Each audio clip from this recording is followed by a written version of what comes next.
Today in this tutorial, I'm going to show you how to turn on or enable dark mode in Google Chrome web browser. In address bar, type Chrome clone double slash then slash. Hit enter. In search flag, type dark mode, auto dark mode for web contents. Automatically render all web contents using a dark theme.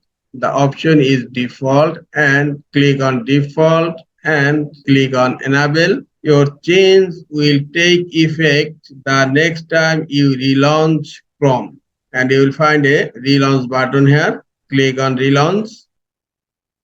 Dark mode is enabled. All web content will appear in dark mode. If you want to disable dark mode, click on default and then relaunch. The dark mode is disabled. Disabled from Facebook and other website also. This is all for today. Hope this tutorial is helpful for you. Keep watching for next tutorial. Thank you very much.